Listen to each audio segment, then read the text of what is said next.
I was born in 1973. Grew up right over in Southeast Washington, D.C. Started in Parkland on Trenton Place, then grew up in Marbury Plaza. When I was growing up, the quickest way to see a fight, it was a regular thing.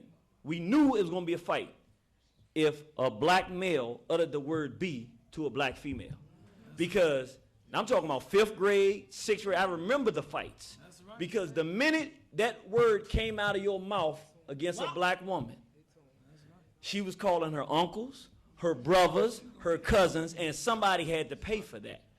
When I was growing up, I would go into the store, and I would see white children. Every now and then we were going into a store somewhere away, a grocery store, and they would say stuff to their parents that I would think was amazing.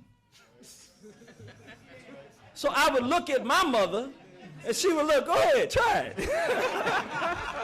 I say, nah, I'm not going to try that. I'm saying the world that we live in today, after having believed that we can accept white standards and that we can live amongst whites and forget that we have enemies. I want to say one more thing, because I never forget this. When we grew up in school, we had a teacher, Miss Walls, for Black History Month. It's only 28 days in February. We had to do 100 one-page book reports on black people. And that was the one time I got in trouble with Ms. Walls, because I just thought it was unreasonable what she was asking. I was like, it's not 100 black people that ever did anything, right? And she got so angry with me, but we had to finish that month and do it. We had to do it, and I'm going to tell you something.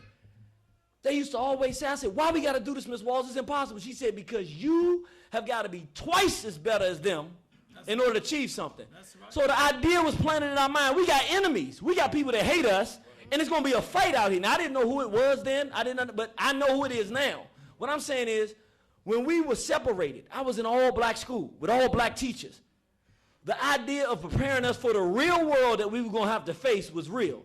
And they taught us things that you can only get in a black environment with black women and black men that love black people.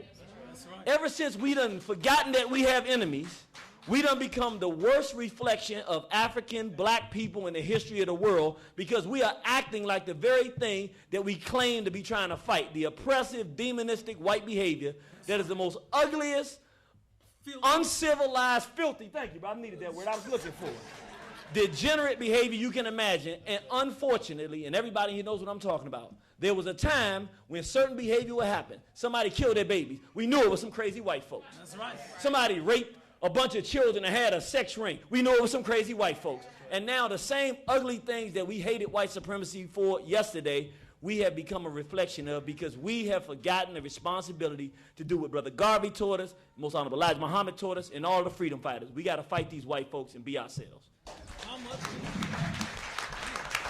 Brother Farrakhan.